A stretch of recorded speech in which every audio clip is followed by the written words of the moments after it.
Before a ball was kicked, we had one answer. Perry Suckling was Watford's new goalkeeper in place of David James, who'd gone to Liverpool. Suckling had signed from Crystal Palace, having previously played for Coventry City, from where Watford had bought Paul Furlong, previously with Enfield under Watford assistant manager Peter Taylor.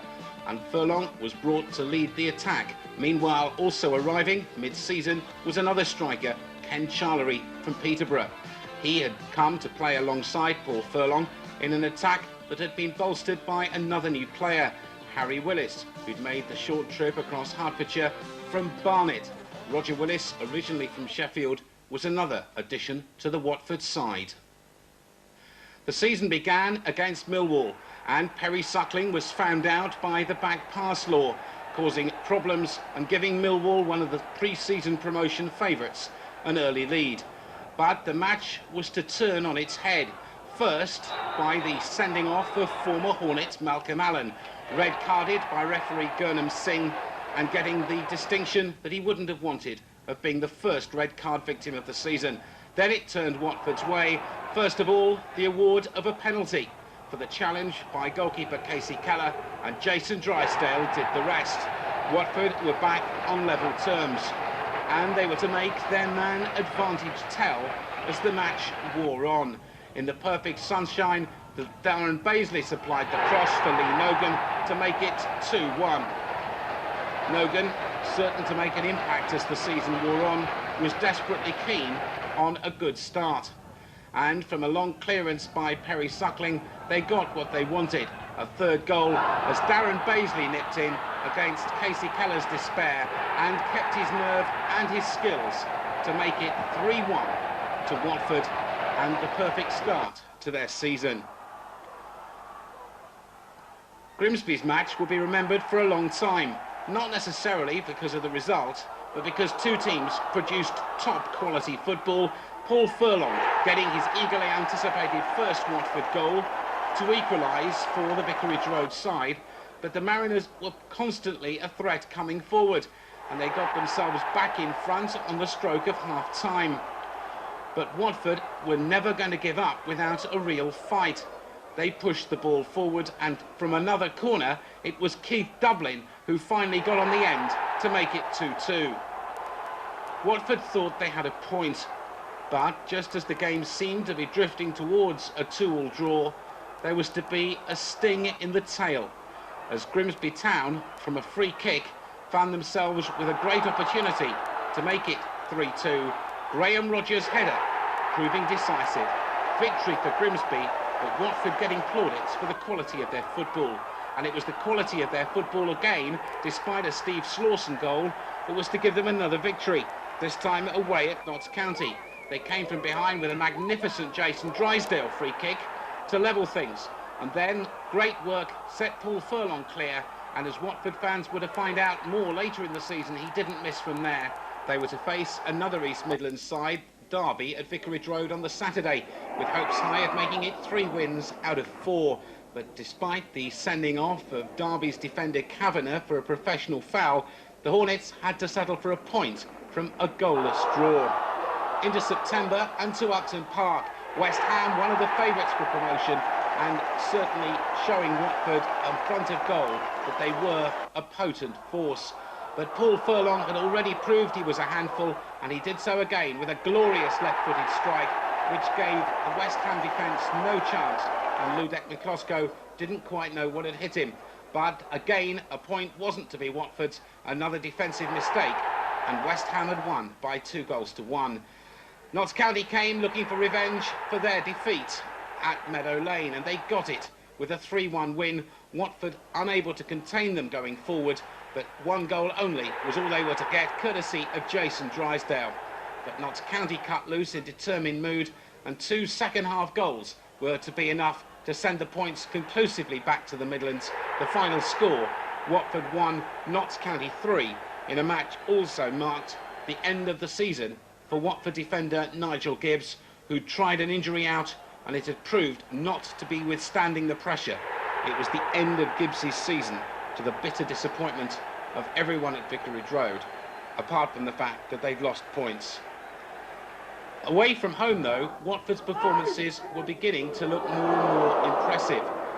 Before that, though, they'd got involved in a goalless draw in the Anglo-Italian Cup against old rivals Luton. Two goalkeepers both showing their mettle, Perry Suckling pulling off two splendid saves to deny a Luton side who'd looked more adventurous in attack, but Watford's defence held firm. And so to Molineux, always the scene of open football when Wolves and Watford got together, Paul Furlong's goal giving Watford the perfect start. But one thing you know about Wolves when you play them at Molineux, if you give them a chance in attack, they'll take it. Steve Bull doing just that. But a second Watford goal scored by Lee Nogan looked to have given the Hornets victory. But once again, the home side came fighting back and Watford had to settle for a point in a 2-2 draw. 2-2 was also how it finished when Reading came to Watford in the second round of the Coca-Cola Cup. The Hessenthaler cross and the goal scored by Paul Furlong, making it 1-0 to Watford. But Reading, from the second division, proved to be a really troublesome side. Assistant manager at Reading is Colin Lee, the former boss of Watford. The Royals came determined to get something out of the game for the second leg at Elm Park, and they fought straight back to get an equalising goal. Watford certainly proved themselves unable to take their chances, and just as it seemed to end at 1-1, Paul Furlong burst through to give the Reading keeper no chance and get Watford 2-1 in front. But right at the end, there was a sting in the tail once more for the Hornets. 2-1 in front, and with the rain bucketing down, Perry Suckling missed a cross that he came for, and into the back of the net it went. It finished 2-2 and set up what looked like being a very difficult second leg. The visit of Leicester was one of the low points of Watford's season. Brian Little's side had arrived in Hertfordshire as one of the favourites for promotion, and with 3 goals they proved themselves serious candidates for exactly that honour against a Watford side whose defence didn't exactly cover themselves in glory. Leicester took advantage with the first goal on a breakaway and the second from a set piece, with Perry Suckling unsighted courtesy of some defending that perhaps wasn't exactly what Steve Perryman would have wanted. And the third goal, Ian Ormondroyd, always a menace when he plays against Watford, was the provider, rubbed it in. A disappointing afternoon. Playing under lights has always been where Watford have been at their best. The visit of Sunderland gave them a real opportunity. Lee Nogan on this occasion set up Andy Hessenthaler. He beat 2 men and the goalkeeper to give Watford the perfect start. Sunderland had been struggling, but they certainly had proved a handful before another ball put through for Hessenthaler. 2-0, and Hessenthaler's second of the night looked to have set up Watford for 3 vital points and their first win at the end of a disappointing September. But Sunderland grabbed a late goal to set up what became something of a tradition during the 92-93 season, a nail-biting finale for the home fans. But they held on to win by 2-1. And so to Swindon, and Paul Furlong's goal gave Watford a great start. This had been billed as the tactical battle between Glenn Hoddle's men and Steve Perryman, the former Tottenham players now as managers. But Swindon in the second half cut loose. They grabbed an early equaliser and then went in search of the killer second goal, brilliantly struck by Maskell, from which there was no comeback from the Hornets. And to rub it in, Swindon, who were to become the bogey side for Watford, got a third shortly before the end. For the Hornets, 45 minutes of hope had become 90 minutes of despair. So to Reading and to the unfinished business from the first leg. But Watford, Gary Porter laying on Andy Hessenthaler, and the opportunity which presented itself was helped to very nicely for Watford's first goal, scored by Jason Drysdale.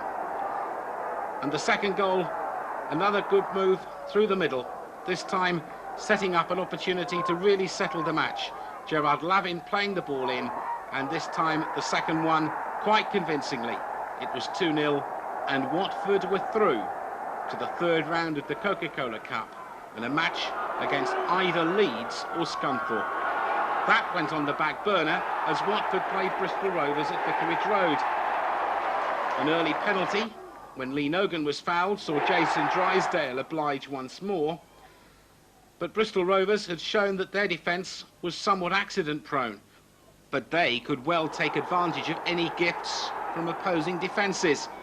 Foul by Hessenthaler and an equalising goal, one penalty apiece, and Rovers lifted their confidence only for it to be shattered with a long ball forward, and this time Lee Nogan playing the ball in and a chance to make it 2.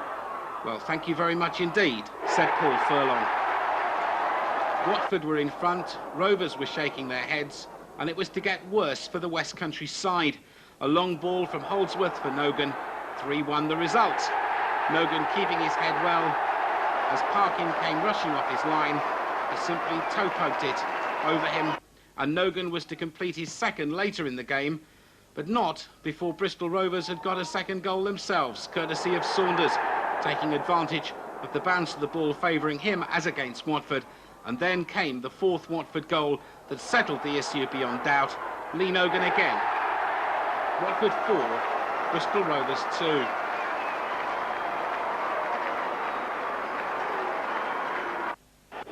And so for Steve Perryman, a trip down memory lane to his former club Brentford.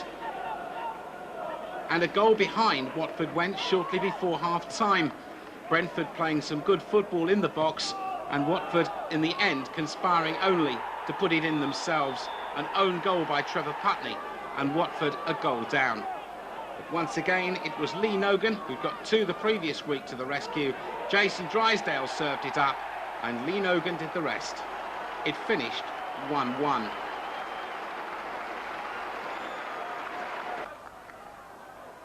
The following Saturday, and Ken Charlery made his full debut for Watford, but he could only watch as Paul Furlong got the Hornets' first goal against Tranmere Rovers, taking advantage of Nixon not being able to handle and completely control the first effort. Charlery supplied, and Furlong completed the second Watford goal shortly afterwards. A really explosive start for the Hornets, with Charlery and Furlong showing early encouraging signs. Watford had tried to bring Nigel Gibbs back in the game. It hadn't worked. Gibbs had felt his injury, and that was to be the end of his season. Tranmere, meanwhile, who had playoff potential at the start of the season, were exploiting it, a Keith Dublin own goal being one of the nightmare moments of the season. But just as it seemed as though 2-2 it was going to end, and Watford paying for the perfect start going wrong, Ken Charlery was to get on the score sheet. Furlong playing the ball in, and Charlery helping himself.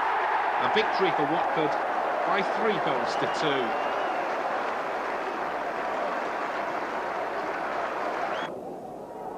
October was to end at the Manor Grand, Oxford, scene of the famous Hornets' victory and escape act 2 seasons previously. Oxford will not have been happy to have let Lee Nogan, their former player, into the byline, serving up a cross which Paul Furlong converted to give Watford the lead. But in the second half, Oxford cut loose, and a foul by Jason Drysdale gave the home side the chance from the penalty spot to tie things up at 1-1. 9th place for Watford as November dawned, starting with a home game against Peterborough United. The first half saw the Posh, with the best away record in the division, capitalise to the full. Worrell Sterling, former Hornet, playing the ball back in, and the headed goal gave Peterborough a deserved lead by 1-0. They billed this as Ken Charlery against his former club, against Philliskirk, and a superb strike for the second goal direct from the free kick sent the points up the A1. Although Watford did at least have some consolation, Ken Charlery heading past the advancing Ian Bennett, but it was to be no more than a consolation as Peterborough won by 2-1. All the talk was about the Leeds game the following Tuesday, and Watford warmed up for that in the best possible way, if with something of a freak goal by Andy Hessenthaler, giving them 3 points against one South Yorkshire side, Barnsley, in Yorkshire. And so to the big night. They queued in their thousands as David Holdsworth, loitering with intent, as the ball was played across, gave Watford the lead against the champions Leeds, who'd arrived without an away win in the league and only victory at Scunthorpe in the Cup. The ball was played in and played wide as Perry Suckling worked overtime to keep Watford in it.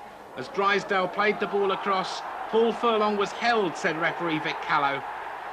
The arm was aloft from Trevor Putney told its story, and Jason Drysdale made it 2-0. Giant killing had come to Vicarage Road once again. The fans were ecstatic, but once again the nail-biting was to begin as Watford failed to clear. Strachan set up Lee Chapman and Gary McAllister put one in to make it 2-1. But there was no way back for Leeds. Watford's defence held on, and the emotional high of the season followed Vic Callow's final whistle as Watford had claimed a major scalp and had booked themselves a fourth-round trip to the big spenders of Blackburn Rovers. Home again on the Saturday, they were against Portsmouth, who'd done so well the previous season in getting to the FA Cup semi-final, only to lose to Liverpool in a penalty shootout. Conditions were difficult, and Portsmouth's Guy Whittingham in particular had a mission to try and keep up his position at the top of the goal-scoring charts. A fine save by Perry Suckling was perhaps the highlight of a goalless draw, and as conditions deteriorated, probably you sensed both sides were satisfied with a point. That's what it ended. Watford 0, Portsmouth 0.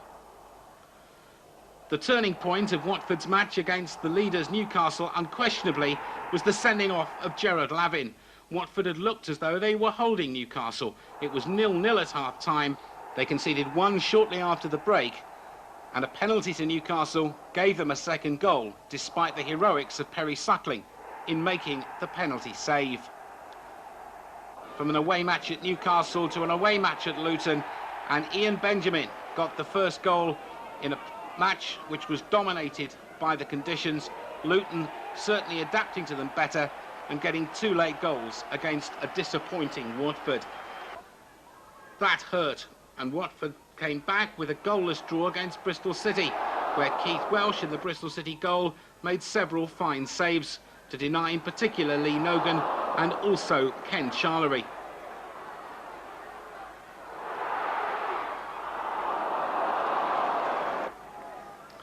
In the second half, Watford pushed forward again, some delightful football, but Harry Willis, still searching for his first goal, hit the post, and Darren Baisley again hit the post in a remarkable double move. Eventually the ball running behind for a goal kick. So Watford, at the second attempt, having had the game washed out a week earlier, went to Blackburn. And the biggest disappointment for Watford was the fact that the first goal went in. Until then, they looked every bit as good as the multi-million-pound Blackburn side. But the sad thing for Watford was, once one went in, the Wolves came tumbling down. They had no answer to the mercurial Alan Shearer at his brilliant best. Everything he struck that night ended up past the despair of Perry Suckling. Kenny Dalglish and Ray Harford, the management duo at Ewood Park, admitted afterwards that the result flattered Blackburn. Yes, they deserved to win, but there was no way. There was 5 goals in it. Watford had only a Paul Furlong goal to show for their efforts, and Alan Shearer, making a name for himself in the England side as well, showed that he was just as versatile, taking the half chances that came from an unlucky rebound of Perry Suckling as from when he was able to create them himself. But Watford did give their supporters something to show. Darren Baisley played the ball across, and from no more than 18 inches, Paul Furlong at least showed that the Blackburn defence were beatable. But it was a long journey home as Blackburn Rovers once more showed their power going forward in a ruthless display of attacking football and creating chances which they proceeded to bury at will, and hammered out a warning not only of their cup potential, but also, as Mike Newell took that one, of their real ability as a worthy side to be involved in the championship race. Roy Wegerle completed what had been a very disappointing night for Watford, despite so much early promise. At home to Charlton Athletic on a heavily sanded pitch, it was the visitors who took the lead.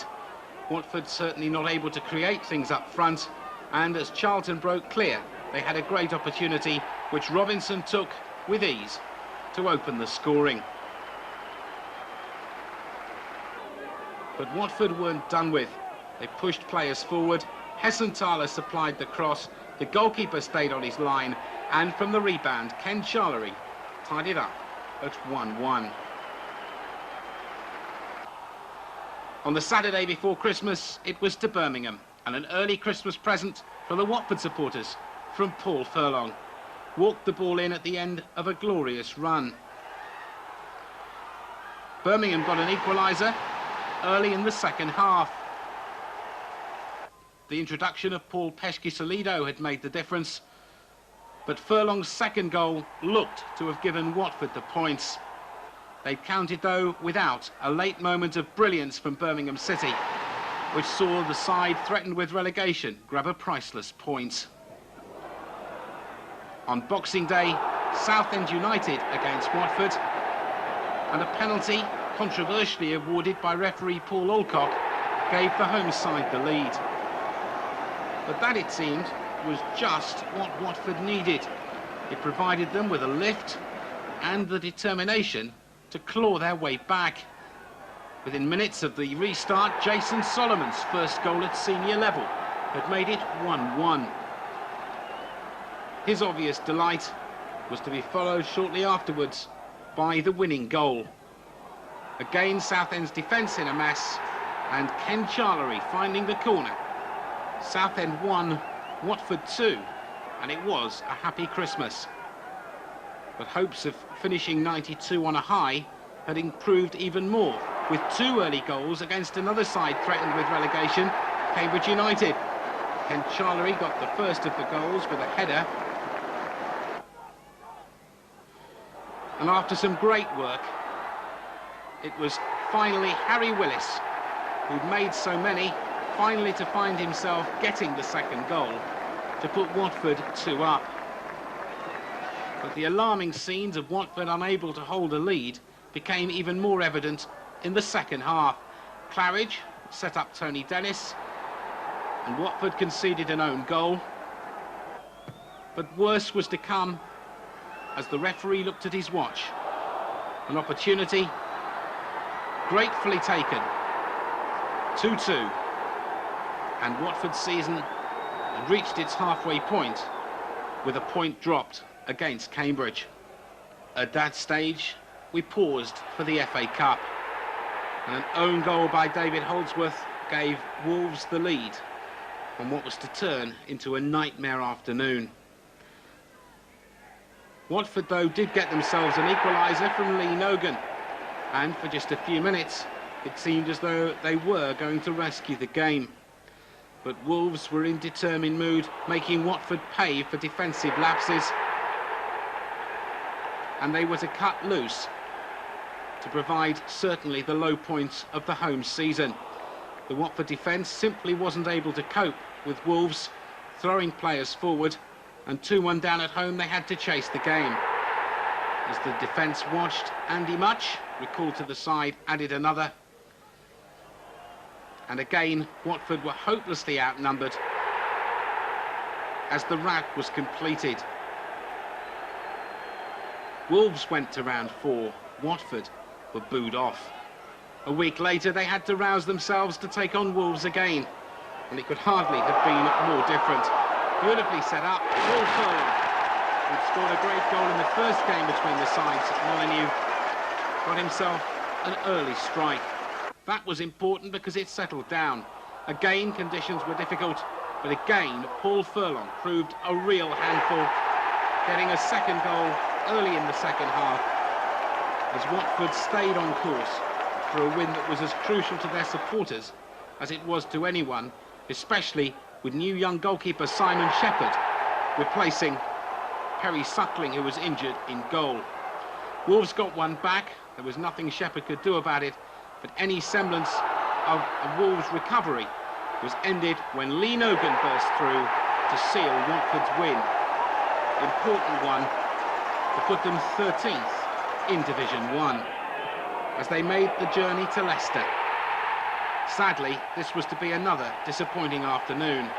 Lee Philpott helped himself to the first, and Simon Shepherd was to watch in despair as Leicester piled on the pressure and the goals.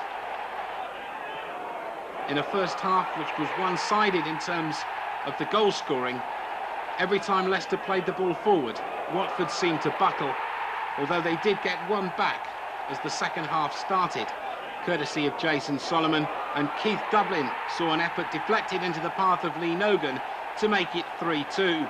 Could Watford possibly rescue what had seemed a hopeless situation? The answer followed shortly thereafter, youngster Julian Joachim making it 4, and right at the death, Lee Philpott flying a 5th. It was a heavy and sad defeat. But Watford, who'd made the long journey on a Tuesday night to play Sunderland at Roker Park, suddenly found themselves with a great opportunity of getting it back. They silenced the Roker roar with an early goal, scored by Harry Willis.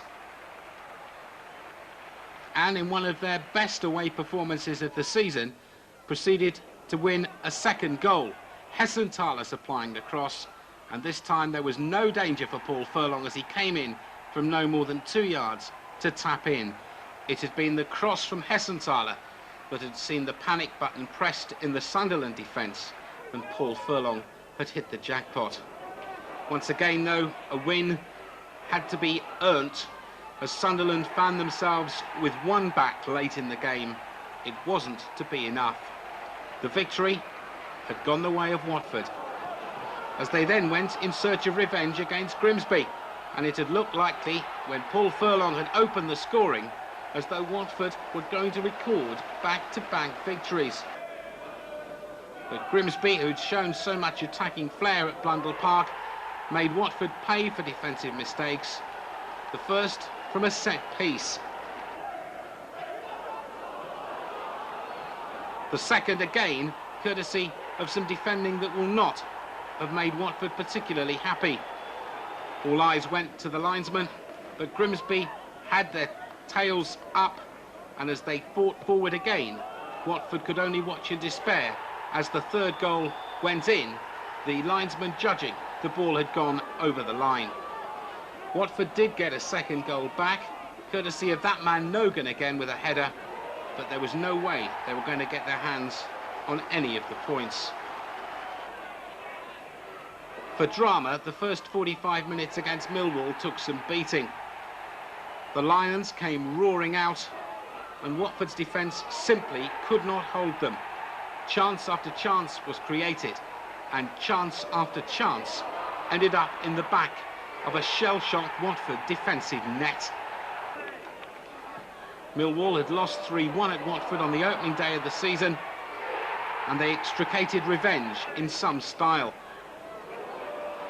But Watford certainly still showed that they had the ability, as Paul Furlong let rip in front of goal themselves.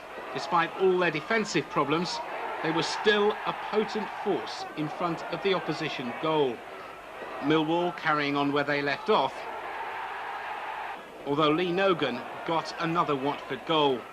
It was time for players to reflect about the highlights thus far. For Andy Hessenthaler, the 2 against Sunderland. Yeah, definitely.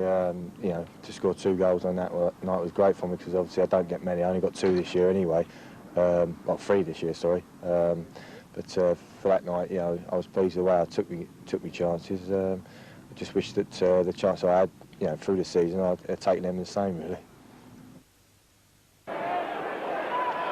For Watford, Harry Suckling returned after a 5-game absence with injury against West Ham. But sadly there was nothing he could do as West Ham continued on their relentless pursuit of promotion. Mark Robson had spent time on loan at Watford in Steve Harrison's managerial career. Watford, though, pushed forward menacingly in search of an equaliser, and Ludek Miklosko had to work hard on occasions. Into the second half, and Watford certainly showed considerable attacking flair. The ball served up, this time by Hessenthaler for Ken Charlery. But West Ham knew really that a point wasn't enough.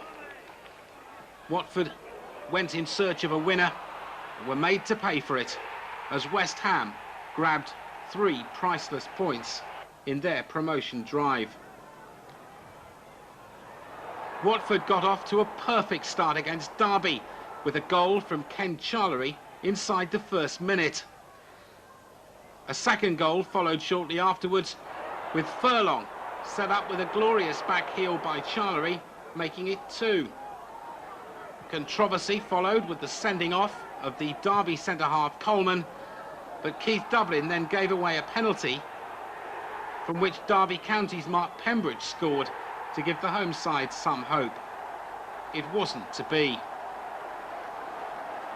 A second consecutive away match saw Watford at Twerton Park against Bristol Rovers, and again it was that man Charlery, enjoying a good spell, who provided the first goal and the second in the second half, as Watford continued to look at last as though they were going to get their second consecutive win, the first time they'd done it all season, made safe by Lee Nogan. From a high to a low, as Swindon came to Vicarage Road, and once more they weaved their magical spell against Watford. Players were on record as saying they found the Swindon way of playing football the most difficult to play against in the league. And only rarely did Watford look capable of being an attacking force against a Swindon side superbly marshalled by Glenn Hoddle. Swindon had come back from a goal down to win 3-1 when the sides met at the county ground last October. This time, their victory was even more comprehensive. In the second half, they found goals almost at will, eventually running out winners by 4-0. Another disappointing afternoon for Watford, and the number of goals they were conceding was causing concern at management level. The outside of the foot from Glenn Hoddle was the final straw. Swindon's victory was complete and it was comprehensive. For the players, chances to reflect on the difference one Paul Furlong had made. When I've played with Paul, it's been a tremendous help. I think I play better off a big man. He holds the ball up well, and I mean, you get the bits and pieces. And, you know, he's done tremendously well for himself and for the club.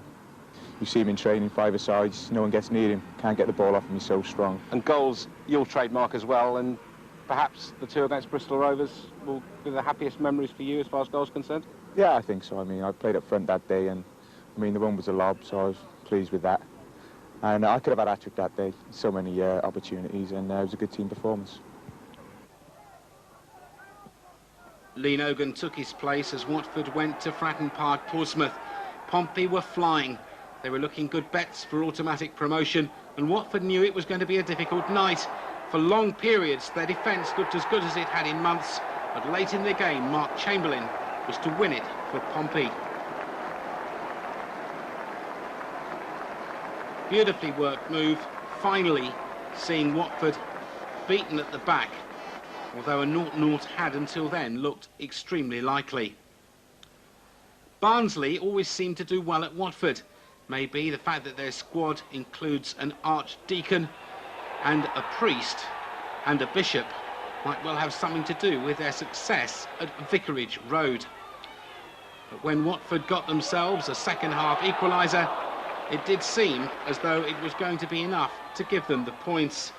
The move was a good one, and it was finished inevitably by Paul Furlong.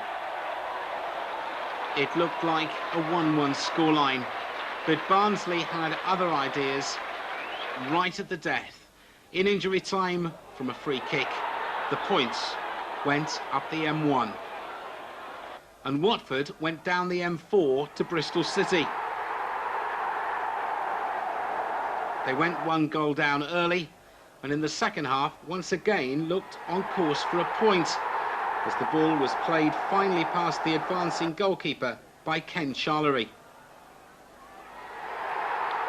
But Bristol City again had the answer, and they won by 2-1, to leave Steve Perryman axing goalkeeper Perry Suckling and bringing in Keith Woff for the match against the runaway leaders Newcastle.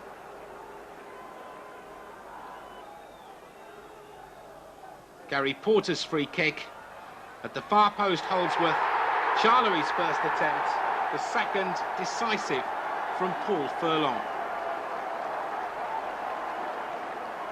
On a night when Keith Waugh excelled, Watford had a famous win.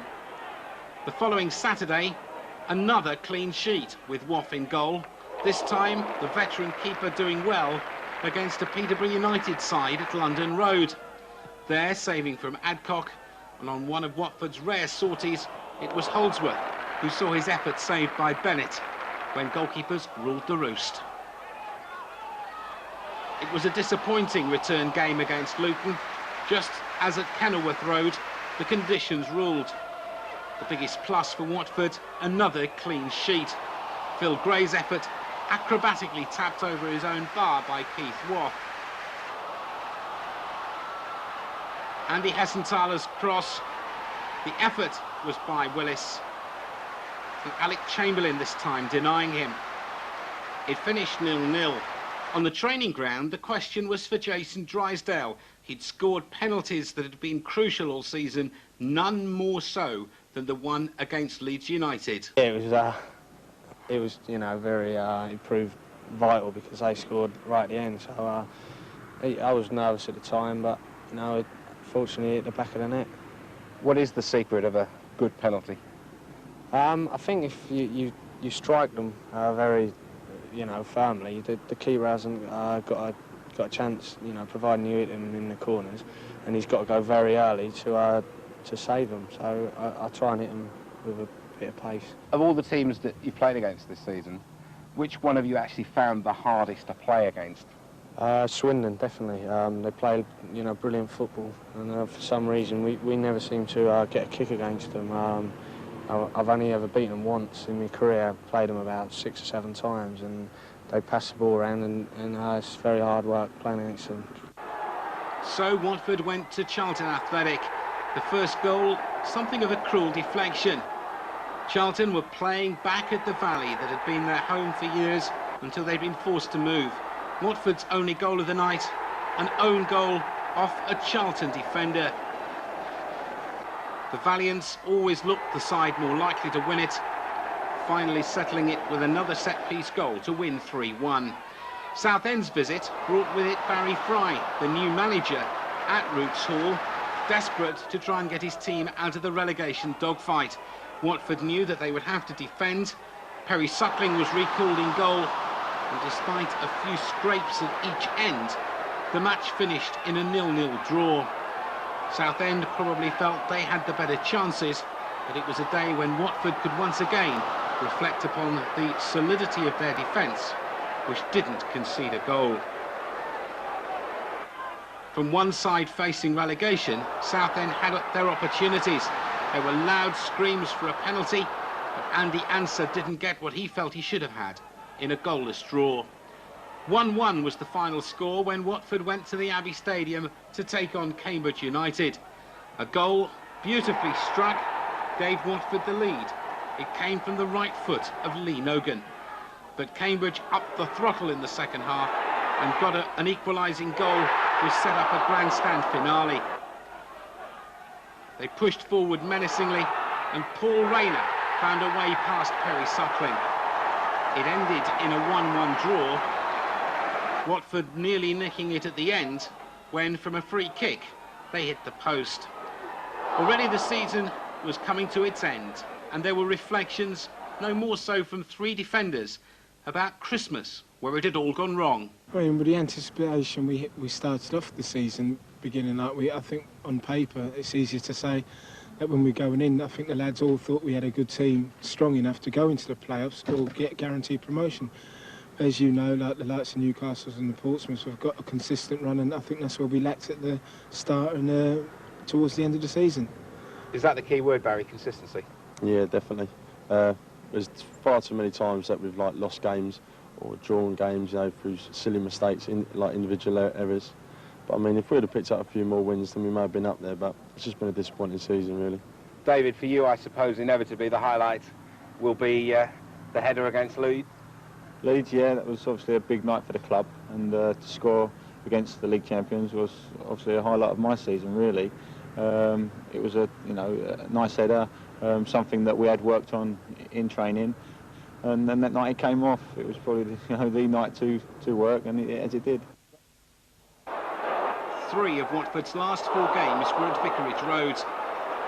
Birmingham City were the first side to arrive, and they, like Brentford, who were to follow 7 days later, were in relegation trouble. They went away pointless after a splendid Ken Charlery strike, probably the best goal he'd scored since arriving from Peterborough. There were other opportunities at both ends. The Birmingham keeper doing well to deny one Watford attack, and Perry Suckling doing well similarly to deny Birmingham City, as they claimed the ball had crossed the line. Birmingham threw the kitchen sink at Watford in the final minutes, hitting the woodwork as well, but Watford won 1-0. Perry Suckling coming to the end of his first season at Watford. What about his thoughts on his debut season? That's right, yes, it's been an enjoyable one. I think it's been a bit of an inconsistent season. We've had a lot of good results and a few bad results, but I think it's a good springboard for next season. And it's been an enjoyable season all round, really. I think a lot of people are expecting me to be as good as him. They excel at what they're good at, and that's why they're both £1 million goalkeepers.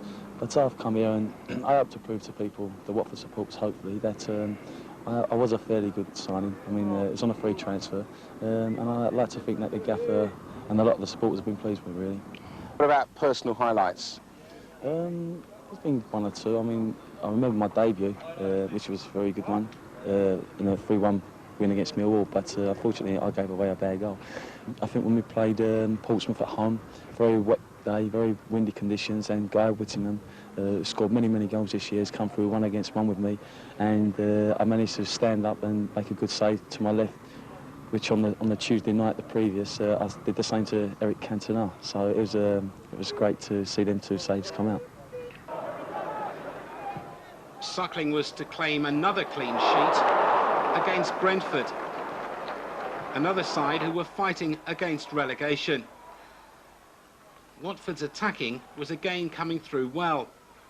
This time, somewhat controversially, referee Gary Willard from Worthing ruled to Brentford's disgust a handball. And that man Drysdale stepped up to make it 1-0.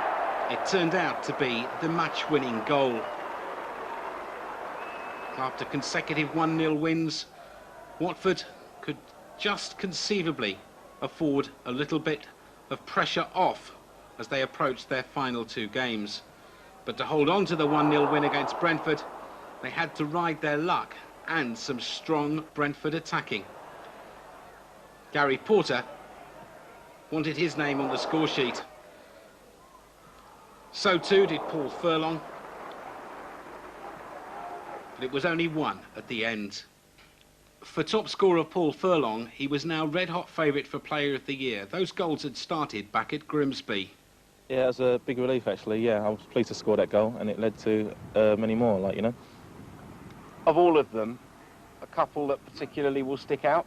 I'd definitely say the winner at Notts County, the one I scored at West Ham, and striker away to Millwall. And the target from here on, it's a difficult act to follow, really, isn't it? You've set yourself such a high standard. That's right, yeah. I mean, I'm a 20-goal season, man, you know what I mean, when I was at non-league anyway, and I hope to continue it here at professional level. What about your partner in crime when Ken arrived? What sort of a difference did he make to you? I thought he helped me out quite a lot. He's a strong player, similar to myself, like, you know, and I think we're gelling well together, you know. What about you then, Ken? How much of an influence has playing alongside Paul been to you since you joined Watford? Paul's been a great help to myself and to the team. As he says, both strong up front, hold the ball that well, and we do similar things in our running. There is a feeling in football that the best strikers hunt in pairs. Do you think that is true, bearing in mind your experience alongside the big man this season? Yeah, I think that is fair to say, yeah, because if I'm not there, he's there, vice versa. Like on a couple of occasions, take Newcastle, I was there first and Paul was there following up, like all good strikers do. Clearly, people will think back on the highlights of Ken Charlery's season. I would imagine that goal against Birmingham must be one of them. Yeah, that was a great strike, but as a striker, all goals are good goals, like Bristol Rovers away, good goal, but they're all good goals. But Birmingham one sticks out for me, yeah. And what about the team's form overall in the season? Let me come to you first, Ken. It's been a season up and down. We've had a good run, then we let ourselves down a couple of games away from home and at home. Then we come back again. So it's been a mixed season. A mixed season was to be epitomised in one performance against Tranmere. The home side were desperate for the win to book themselves a place in the playoffs. Watford got an equaliser late on from a Jason Drysdale penalty and looked booked for a point. But in stoppage time, the shimmy of John Aldridge, another penalty, and Tranmere won by 2-1. It was time for the manager to reflect. Millwall, he agreed, seemed an awful long time ago, last August. Yes, it does. It's been a long, hard season. Lots of highs and lows, lots of inconsistencies, some special moments within it. But that was a particularly good way to start. I think we'd had a good run in towards the end of the previous season, beating all sorts of decent sides, Blackburn included, who were on their way to the Premier League. So I think the thinking before the season started was that if we could get our act together at home, particularly by starting well, then you know, we could be having a good season, one that leads us into the possible playoff positions. Would it be fair to say that in this very stadium we sampled the highs and lows within a month? The triumph over Leeds and the disaster against Wolves? Yes, in the two different cup competitions, and then the week later you play Wolves in the league, and we beat them in good style. The night games here at Vicarage Road do seem to have something extra in them. There are lots of spaces here, and it's up to us to get a better team, better entertainment product. Fill the gaps up. Night games, there doesn't seem to be the gaps within the crowd. There are gaps, I'm sure. Less gaps when you're playing someone like Leeds or you're playing Newcastle that bring bigger crowds here. But it's certainly a better atmosphere, and I think that was fully shown in that Leeds performance. They played some very good football. I suppose you've got to put it in context and say Leeds struggled to win an away game all year, so they even struggled at Vicarage Road to win an away game. So perhaps it wasn't the fantastic result it seemed at the time. So, and then we come into the Wolves FA Cup game and we looked dull, and we didn't look on it, and we gave some bad goals away, particularly quick free kicks where our defenders were sleeping. And if you do that to Bull and Much, they're going to take full advantage of it. And eventually, as in any cup tie, any game where you finish up getting well beaten, the crowd show their anger. They're not happy about being out of the cup. It looked as if we didn't really give it our best shot with regard to going out of the cup. So there we had the highs and the lows. We came off against Leeds with chants ringing in our ears, and we went off against Wolves with a booze in our ears. One memory for Steve Perryman, manager of Watford FC, 1992-93 season? That is a very difficult one. There's lots of things that I'm sure could come to mind. I think when you see the quality of a furlong goal, there was one at Birmingham, where he got put through by Harry Willis, took it right up to the keeper, a little shimmy, goalkeeper dived, he ended up walking it into the net. It was a fantastic goal by a quality striker. Heston Tyler's running, I think he's improved his quality this year. His determination to keep going through adversity, through losing games. Keith Woff, I brought back, having had some disappointment with certain aspects of Perry Sucklin's game. But overall, I think Perry's had a good season for us, replacing David James, which was not going to be easy for anyone. Keith Woff's performance against Newcastle that night was something special. And I still say that our squad is better than any time since I've been here. And, you know, we haven't quite done that justice. We've spent money that we had in from James.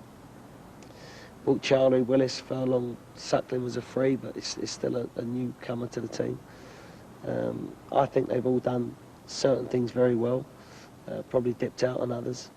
But overall, with youngsters coming through the ranks, as ever, as we need to do at Watford, signings being percentagely good ones,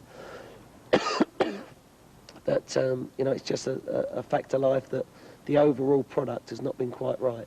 We've scored goals, more goals than we have done for a few seasons. We've conceded a hell of a lot of goals, too many, to mean that we're serious contenders to go and get where we want to get, which is the Premier League.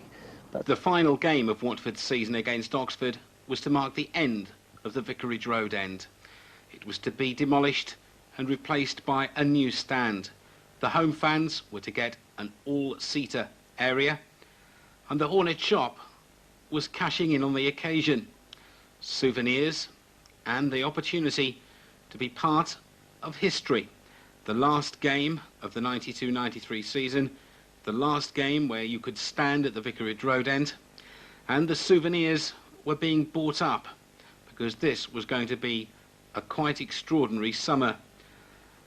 Goodbye Vicarage Road, something that had been dreamed of years ago, and the terraces were filled, as was the family area, with an air of expectancy as Paul Furlong stepped forward to receive the Player of the Year award, won by a landslide of votes after a splendid season since his signing from Enfield. Luther Blissett, Keith Waff, Gerard Lavin are amongst the other award winners, while thoughts were also with Nigel Gibbs. His testimonial year had been ruined by injury. The supporters were enjoying the final match from the Vicarage Road terraces as the three chief winners, Furlong, Hessenthaler and Dublin, first, second and third, and the Player of the Year took their bows. But Chris Allen was to make it a miserable afternoon as Oxford took what turned out to be a decisive lead and Watford couldn't recover.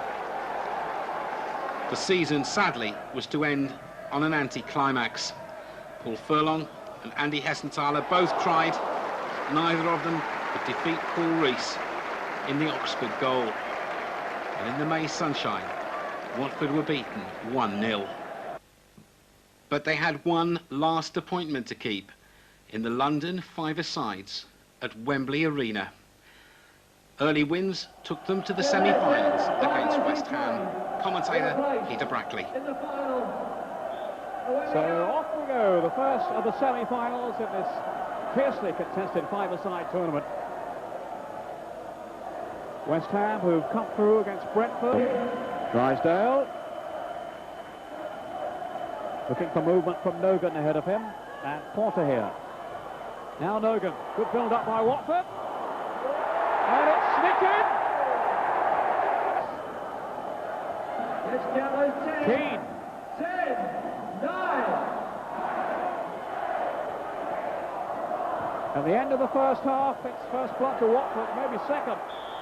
Oh, there's the whistle to end the first period. Half time, what a game. Was the West Ham fans there? Now Rock Thomas. Oh, number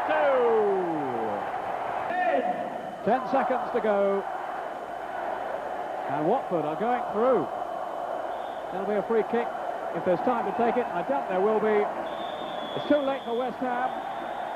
And they are out. Watford are in the final of the London Five-a-Side Championships. Five-a-side, final for 90. It's the London Five-a-Side final. Away we go. And one thing is certain, there will be new winners this year. Neither Wimbledon nor Watford have won the... Now Holdsworth turning well. Fabulous goal by Dean Holdsworth. Yeah, that was a magic turn. On a six-burst turn, knew where the goal was, and just angled it away from Perry Sutley. Wimbledon in front, thanks to Dean Holdsworth. Terrific driving by Drysdale. Robbie Earle. And there they are. Vinny and Sam. And you can see there the determination on Vinnie Jones when he's not playing. Scales with the free kick. This is Holdsworth. Always a danger.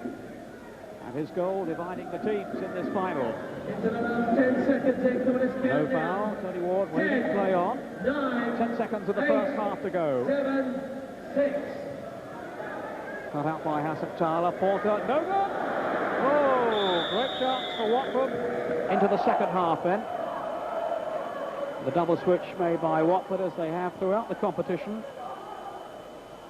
Bringing on Jason Sullivan, number 7, and Rob Thomas wearing 6. This is Thomas now. And he's trying to wriggle through and nearly got there as well. Hassan-Tyler to Porter. Now Sullivan. Oh, yes! The equaliser! Oh, great strike. Coming into the last 4 minutes now. Well, this is the final. Let's get some noise going. Come on, it's Wimbledon. It's Watford. It's one apiece. It's the big final. The break is on for Watford. Thomas. Hassan-Tyler was away to his left, and he goes it alone. Porter. Sager's just hanging on. Yeah, great save there again. Watford piling the pressure on. Here's Earl. And Holdsworth. Oh!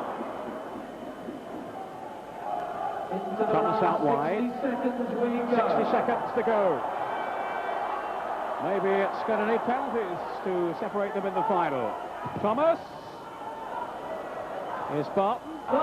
Just a few seconds left, and I suppose it had to be. The final, as Sagers holds that one, is going to penalties. Well, it was fast and furious. It was frantic football.